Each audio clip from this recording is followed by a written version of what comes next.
Hi guys, and welcome back to the Cool Corner. We're here once again in this wonderful ranty corner for all things Formula E. Race number 2 of the doubleheader at Monaco has come to a close. And what can be said about that one? That was brilliant, wasn't it? I really enjoyed that one. Another solid race. This season of Formula E has been fantastic throughout, hasn't it? This Gen 3.5 Evo era with the pit boost, with the attack modes obviously still in play, but the way the attack mode works with four-wheel drive, it's just added a totally different dynamic, and this race certainly fueled a few surprises, didn't it? It really, really did. The winner, most importantly, was certainly a big surprise, wasn't it? But yeah, well, let's divulge all into that. But yeah, what a race. So if you've never seen this series before, I award the drivers out a maximum of 10 points based on their overall race weekend's performance, and I go all the way down to 0 if they have a particularly bad one. Take a look out for bonus points. They're sometimes enough if some drivers do something extra special during a race. On the rare occasion, I do award minus points. Those drivers do something extra special, but for all the wrong reasons. Let's take a look and see what the current standings are like then going into this episode. It's on the screen now for you to take a look at. Have a look and see where your favourite driver is right now, and based on how well they did this weekend, can you see them going up? Can you see them going down? Yesterday's race was very much a tale of two fortunes. There was some big points for some drivers, a lot of low scores however, and I think this race is going to be pretty much the same. So if your driver didn't do too well, then I recommend you strap in. But without further ado, then let's kick things off with the race winner then, shall we? I can't believe it. I cannot believe it. I cannot believe it. It is Sebastian Buemi. Unbelievable. Where's he come from? Where's him? Oh my God. Oh my God. I cannot believe it. I cannot believe it. Dumbfounded. I am dumbfounded. I just don't even know. I can't even find words to describe. It's his first win in almost 6 years in the series. 2019 was his last victory, and he takes victory here in Monaco in a commanding style in the end, playing the strategic game well, using his attack modes at the right time, being able to make waves and get around Ollie Rowland, and just does such a good job. The team did it well, the driver did it well, and it was just bloody perfect, wasn't it?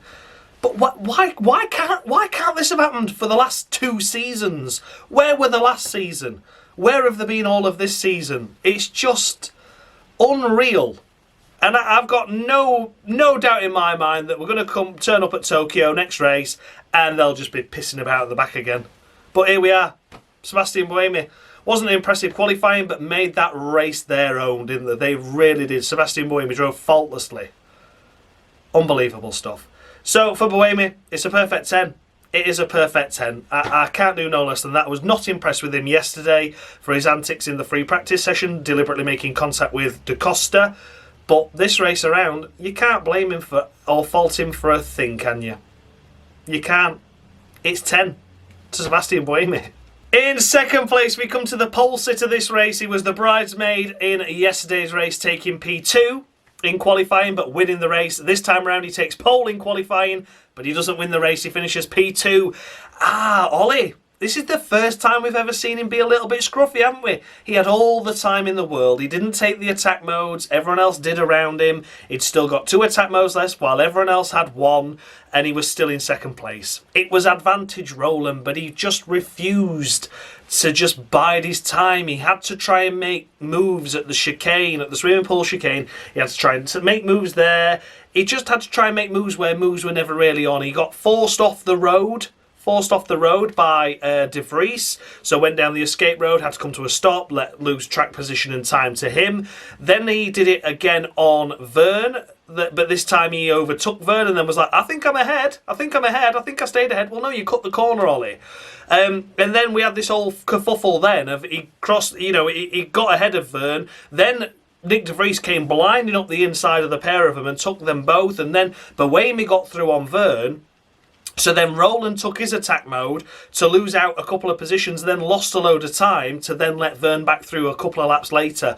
If he'd have just done it after the incident, or maybe just not have bothered trying to overtake there and just left it for the start-finish straight, he'd have cruised this race to victory. He would have done, but he cost himself so much time in silly... Oh, Ollie, why? There was no need. There was no need. There was another win there, and that was yours. It was just a shame to see him just trying to make do-or-die moves like his life depended on it. This race depended on that move, and it was a whole attack mode ahead of everyone else. Big shame that. Really disappointing. So for Ollie Rowland, it's going to be a solid 7. Solid 7. I've got to knock a few points off for those silly, difficult manoeuvres that he didn't need to make. It was needless. So yeah, 7 to Ollie Rowland. First time we've seen him flustered when he really didn't need to be. Third place and securing his first podium of the season in round number 7. Can you believe it? It's Nick Cassidy. It's Nick Cassidy. He'd only got 10 points on the board up until this race, and now he's got another 15 of them. So he's got 25 on the board. Hallelujah. It's not going to be a championship. It's not going to be anything, but at least he was able to smile that he got a P3. I mean, just what a season he's having at the moment. Just so unbelievably bad. So, again though, with Nick Cassidy, drove really well, carved his way through the field nicely, and just drove well, used his attack modes late on, so he was able to get through the pack at the end. Yeah, good race, solid performance overall, and deserved that podium. I'm glad he held on, because he was getting chomped at the bit by Da Costa at the end, wasn't he? But Da Costa wasn't quite able to find a way through. But yeah, Cassidy. Nothing more can be said about it other than just a good race, and it's 9 points. 9 points on the board to Nick Cassidy. Great to see him back on the podium again. But my oh my, first time seeing him on the podium in 7 rounds. That really just hammers down how bad his year's been so far. I hope it's a turnaround in fortune from now on, but for now, 9 points to Cassidy. We'll praise that podium that he did get. As mentioned, finishing behind Nick Cassidy, we come to Antonio Felix da Costa. A much better race this time around than we saw of him in the first race yesterday, of course. Yeah, I don't really know what to say about it, to be honest. It was just a solid performance, wasn't it? A solid race by Da Costa. Had the measure of his teammate Verline once again this race. Qualifying was okay, but nothing special. And the main race itself carved his way through the field nicely. Here in P4, solid job. Tried to get around Nick Cassidy, made a couple of errors though, a couple of slides, a couple of wide moments, getting a little bit frustrated, trying to make sure he got the power out of a corner to then try and get him down a straight, but he was always just a little bit too keen on the throttle, spinning the rear tyres up a little bit too much on the damp track conditions, and yeah, cost himself potentially a podium there, but still, at least he didn't do anything silly and take himself or Cassidy out of the race. He didn't get desperate like he did yesterday. So it's 8. 8 to Da Costa, a solid weekend overall by Da Costa, this race in particular. I think he'll leave Monaco with mixed results. A double-header weekend. He could have done more with the first race this time around. Probably could have got a podium. Didn't quite want to risk it though. And the chances he did take was a little bit over-ambitious with them, and they didn't work out. But nonetheless, 8 to Da Costa, solid effort. 5th place, we come to Nick de Vries in the Mahindra. Another solid weekend by Nick de Vries this time around. This race was a particularly solid one as well. That move he did on double overtaking Ollie Rowland and Jean-Eric Vergne as they were kerfuffling out of the chicane was particularly impressive, but then he just ran a little bit wide and then Ollie got him back through again, and it was a great race, but obviously he took his attack modes a little bit earlier than everyone else, so then he lost out towards the end to the likes of Ollie Rowland, to, of course, Da Costa and to Nick Cassidy as well. So it was a bit of a sitting duck, but when everyone else played out and everyone else's attack modes ran out, he was P5. He was getting a little bit harried at the end there towards, losing P5 potentially, but he held on nicely. Qualified himself on the front row, I think he did, didn't he? He was up there again, so a good effort by de Vries. A strong weekend, a really encouraging weekend for Mahindra this time around. This race in particular didn't go as well as yesterday's race for Mahindra on the whole as a team, but nonetheless, another 10 points on the board, and what a turnaround in fortune for Mahindra. I love to see it, and it's great to see Nick de Vries do really well as well. It's 8 points to de Vries as well. Solid weekend this weekend overall, and a great race in particular this time around. Great qualifying effort. The race, okay, there was maybe another position in it potentially had he used the attack modes late, strategically wise. But I certainly don't think P5 in a Mahindra and finishing with that behind the cars he did is bad. 8 to de Vries. 6th place, we come to Jean-Eric Vergne in the first of the DS Penske's, an early leader in the race. He was an early adopter of the attack modes and carved his way through the field, got himself a nice big cushion, and everyone was like, yep, that's quite good, He's in a strong place, but as it was, the first safety car sort of bunched the pack up a little bit too much really.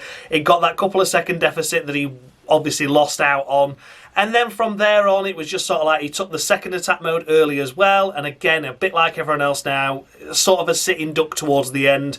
Had to let those that were much faster than him just drive past him, unfortunately. And the podium places sort of fell away from there. A good race overall, though. A good charge through the field. A nice performance. Better than yesterday from Vern and DS Penske on the whole. The strategy wasn't quite there to maintain a podium position or anything really special, but at least it got them a solid handful of points. So they learnt the lesson from yesterday, but just didn't quite execute it as well as other teams around them today. So it's going to be 8 for Vern for me as well. It's the 8 wall at the minute, but yeah, I think 8's a deserving score there for Vern this time around. Early part of the race was very impressive. Did a good job, but then sadly failed away as the strategy didn't quite work out at the end and was a little bit unlucky with the timing of the safety car and costing him the couple of seconds advantage he built up in that first part of the race. So yeah, 8 to Vern. Solid effort. Next up, we come to Pascal Wehrlein in the second of the Porsches. Wehrlein, very anonymous this weekend, it must be said. Only picked up a handful of points in yesterday's race, handful of points here today.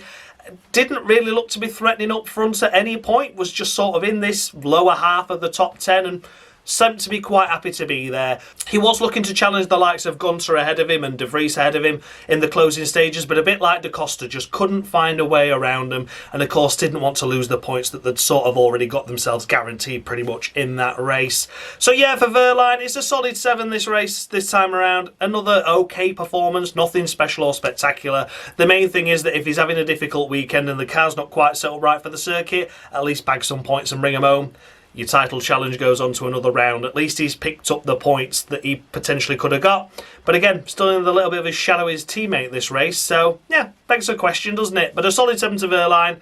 Not his best weekend overall. Certainly not his best race. But still, at least it was solid. In 8th place, we come to Maxi Gunter in the second of the DS Penske's. Yeah, at least it's a double points haul for the DS Penske squad. Again, Maxi Gunter, same sort of ethos as his teammate in that first opening part of the race, the first half of the race. Take the attack mode early, climb your way through the field. I think Maxi Gunter was challenging on the podiums, wasn't he, after he carved his way through. But then again, he played the second attack mode early as well, became a sitting duck, and then just gradually lost 1 position, 2 position, 3 position. And here he is finishing in 8th place. Again, Gunter, there's not really much more to add to it that I already did for Vern. At least it's points this race. Gunter picked up 1 yesterday, but not really much, is it? But at least it's a good haul of points this time around for DS Penske overall. You know, Gunter, a solid enough effort. It's a solid 7. Not doubting him for it, not blaming him for it. Kept himself out of trouble. Picked his battles well, picked his fights well. But again, just the strategy in the end was lacking a little bit. So a little bit of a team error there. But still, at least it's points. 7 to Maxi Gunter. Securing 9th place and a couple of points. It is Jake Dennis in the first of the Andrettis. Yeah, a tale of 2 fortunes, isn't it, for Andretti? They had a struggling second race. Their first race was fantastic, of course. We already talked about that previously in the other video. But this race, unfortunately, just a couple of points, and that's really all they could get. Yeah, just a struggle. Like the pace in the wet wasn't there. It was damp, wasn't it? And then drying. Some of the powertrains looked to be doing really well in the wet and then faded away in the drying conditions, particularly the Stellantis group cars. But there's a Porsche in the back of that Andretti, and it had no pace at all during the damp, wet, dry, sunshine, nothing. So yeah, big shame for Jake Dennis for that. At least it's a couple of points, but it could have been more. It should have been more, maybe. And it's a solid 6 for that reason. Didn't do anything really wrong, but again, didn't do anything really special, and that's the problem. So a solid 6 to Dennis. A tale of 2 fortunes this weekend for him and the Andretti squad.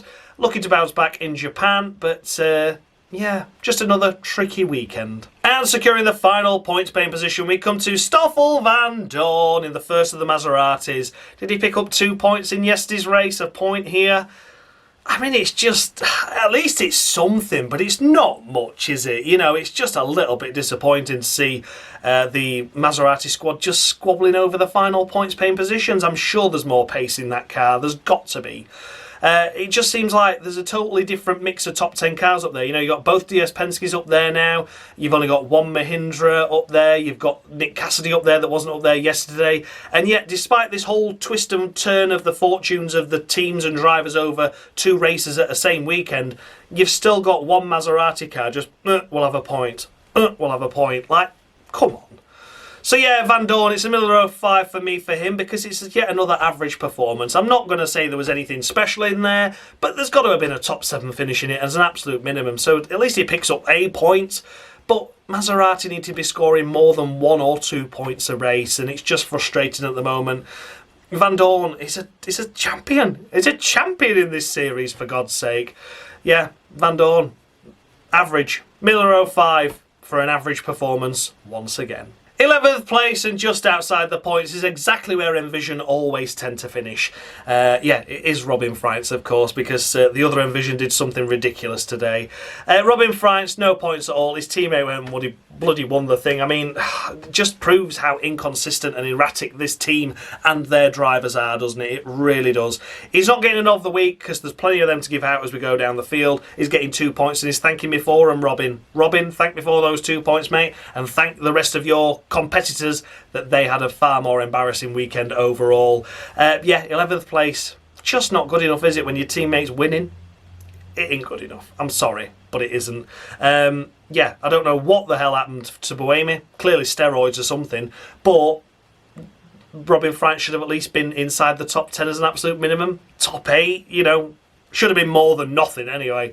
2 to Freitz, thank me for him. Just, this is where Envision just tend to be.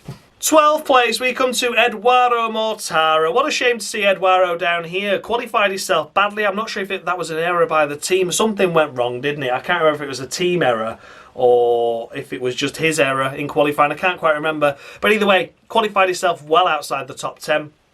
And then that meant it was going to be a tricky race throughout.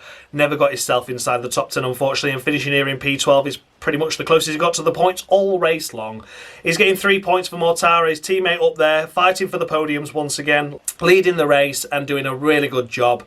Unfortunately for Mortara, just not in the points, and that's the first time I think we could say we've seen him have a difficult race, really, this season, which I suppose 7 rounds in a Mahindra's not bad, is it? But, yeah, just didn't match his teammate at all this race. It was like he'd forgotten what happened yesterday and just couldn't repeat it. So it's 3 to Mortara. A poor performance, really, considering where his teammate ended up and what his teammate did during the race. But still no criticism against Mortara because both of them are having a really good season. It would have just been nice to see another double points finish for Mahindra. Finishing in and unlucky for some, we come to Norman Nato in the Nissan. That's right, it's Norman Nato in the Nissan.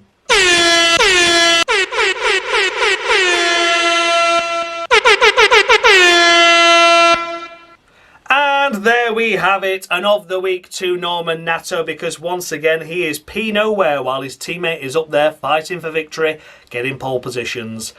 Frustrating, really frustrating. What on earth is up with that second Nissan? It's like Red Bull. It is like Red Bull. I compared Roland to Verstappen, didn't I, in yesterday's episode? And this time around I've gone, well, you know, you look at it now and you think, well, is it just a second Red Bull that we're talking about here with this Nissan? It's just incapable of scoring points while his teammates bloody winning races, scoring podiums. I'm frustrated that he finished second with Ollie Rowland. And here's Norman Nato finishing P13 after picking no points up in yesterday's race as well. Crazy stuff indeed. So it has to be an of the week. I think that's his 3rd now, so yeah, calm it down, Norman. You're certainly accruing more of the weeks than you are actual points at the moment, not just in Formula E itself, but in the Cruel Corner Championship. So you need to put your ideas up, Norman. I like you as a driver. I think you're really good. There's some days he just has such strong performances. You know, Miami, he was really unlucky, but then there's just this weekend, just don't bother turning up, Norman. There's literally been a pointless exercise. It's just frustrating.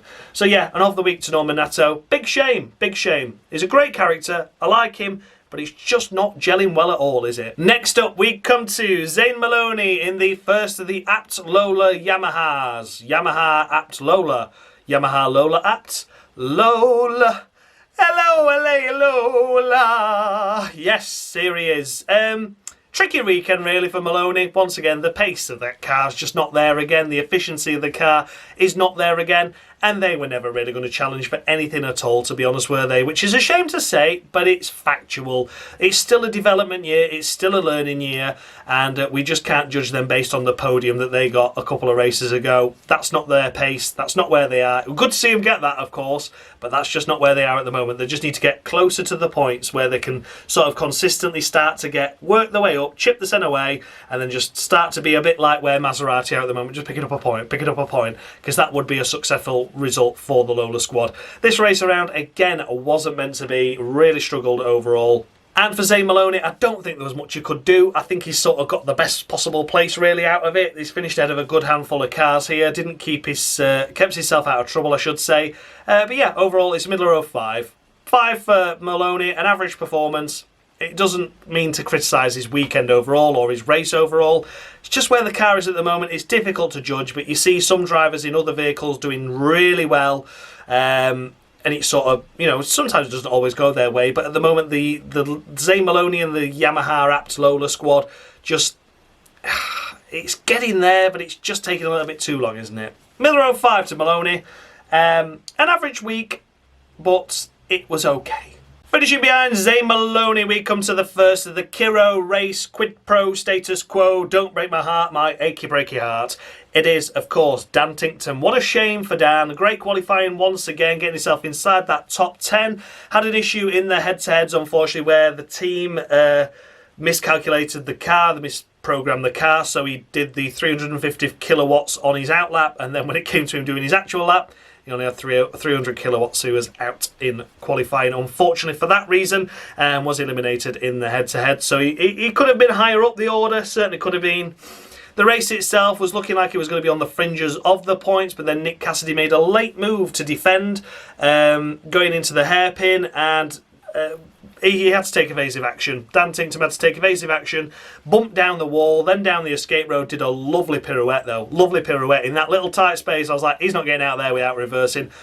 Did a lovely pirouette, drove it back out, unfortunately from that point on. Race was over, damage was done, he lost loads of positions, was pretty much at the back from that point on.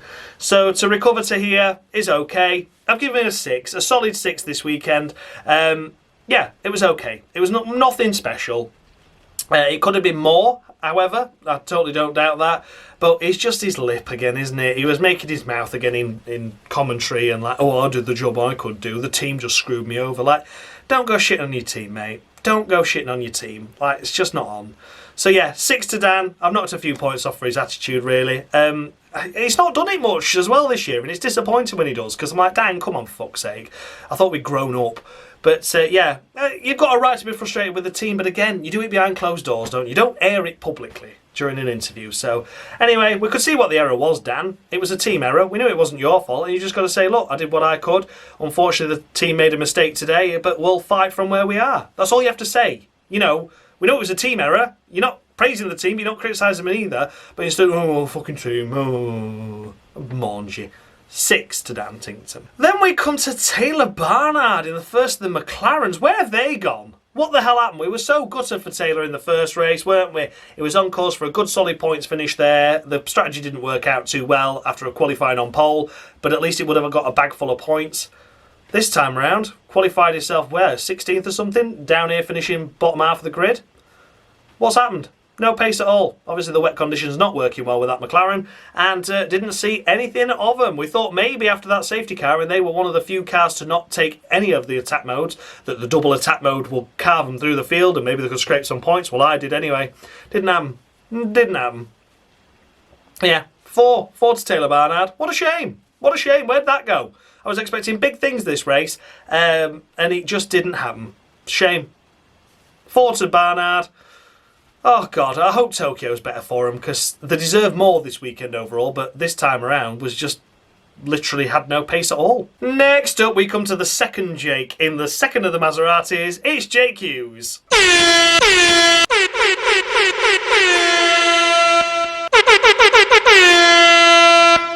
And there we have it. And of the week, of course, to Jake Hughes. created a bit of an incident with David Beckman, took his rear tyre off his rim, giving him a puncture and sending him down the escape road at the first corner. So that was unfortunate, and it's not just for that incident itself, it's for the collection of poor performances, shall we say. It wasn't great yesterday. It wasn't great again today, just trundling round towards the back of the field, unable to carve his way through. So it's not just for the Beckman incident, it's also for the collaboration of poor performances, shall we say, which has netted Jake Hughes a Lotterer of the Week, which is a shame. I like Jake, really do. And I expected some good results from him with the Maserati squad. He's already had a podium with the team, of course, earlier this season, but he's been vacant more often than he's been there and fighting. So, a shame. This weekend they've really got to look back and evaluate what happened. OK, Van Dorn picked up a couple of points. Wow, hallelujah, praise the Lord. But as the whole, the Maserati squad need to have a look and think, well, what the hell happened there? Because we've had no pace, really, compared to the other teams and drivers around them. They were the only team that really didn't make any progress in either race 1 or race 2. Shame. So, yeah, Maserati, tough weekend overall. Tough one for Jake in particular. Gets an off the week, which is a shame, but I think it was deserved. Next up, we come to Mitch Evans in the second of the Jaguars. My God, another pointless exercise, isn't it? Oh, such a shame. Such a shame. Just nothing at all. I don't get it. I don't get it. I really don't. Mitch Evans, I've given him 2 points and he can thank me for them. Frustrating. So frustrating. I can't believe that this is Jaguar. I can't believe we're talking about Jaguars this far down the field. They were fighting for the title last year and they bloody tripped up over each other. That's the only reason they lost it. The fact that one Jaguar didn't win the drivers was because they were too busy fighting over each other and not the actual main rival, which was Verline. So yeah, difficult one. Really tricky. It's 2 to Mitch Evans. A pointless weekend once again. Marred with reliability trouble, poor pace. Just everything going wrong. Next up we come to David Beckman in the second of the Kiro race quid pro status quo. Don't break my heart, my achy breaky hearts. It's a middle of the road 5 for David Beckman for me, unfortunately for him. He got taken out by Jake Hughes, as already mentioned, down the escape road and with a puncture as well. Was able to get onto the back of the Crocodile with that safety car intervention that happened earlier in the race. But couldn't really do much from there, unfortunately. Difficult race. I think he deserved more from that because he'd just gone into the attack mode. He was an early adopter of the attack mode. It was like the Vernon the Gunter, carving the way through the field. He just got around Jake and then Jake punted him off. So without that, we could have seen him on the fringes of the top 10 maybe, because I'm expecting him obviously to have dropped down some. But he could have got inside the top 10 with that first attack mode, and if he'd have played his cards right, could have maybe stayed in there potentially. Maybe not. I'm going to say probably around a 12th or 13th would have been more realistic, but it certainly would have been a lot better than last of the runners. But that was no fault of his own. So it's a middle of the road 5 to Beckman. It's a shame to give him that because I think he deserves more. I think we've seen more of him in Monaco, but it's just not quite come together for him. So let's hope Tokyo next time out is a lot better for him. But for now, middle of the road 5 to Beckman. An unfortunate race again. Then we come to the second of the McLarens in Sam Bird.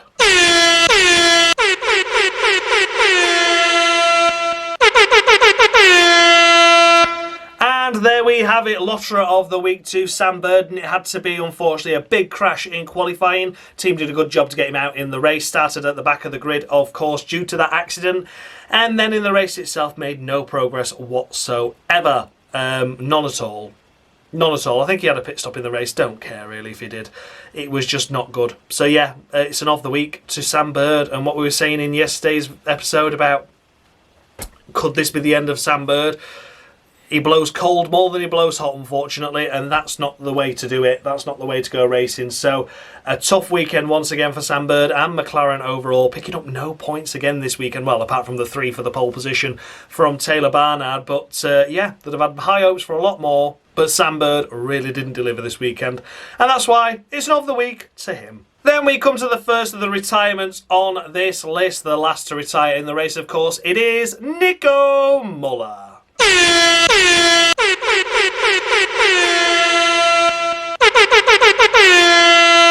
And there we have it, an of the week to Nico Muller for the simple fact of he was really poor in qualifying and then spat it off in the race, made a mistake and binned it into the wall. Very unfortunate indeed for Nico Muller. Yeah, talk about a tale of two fortunes, eh? Played a great strategic game in the first race to help his teammate out massively. So he was able to keep his podium position and himself picking up some points after a tricky start to that race. And then this race, no pace whatsoever, qualified down towards the back of the grid and then spaffed it off in the wall. In tricky conditions, yeah, I get that, but no one else crashed it, did they? So yeah, unfortunate for Nico Muller, it is an of the week to him. Yeah, could have been a lot more this weekend for the Andretti squad, but instead, this second race was pretty much a pointless exercise, apart from the couple that Jake Dennis got. But yeah, a lot of damage again, and a fairly poor race from Nico Muller. And then last but by no means least, we come to the second of the Lola at Yamaha squad cars, and it is, of course, Lucas Di Grassi.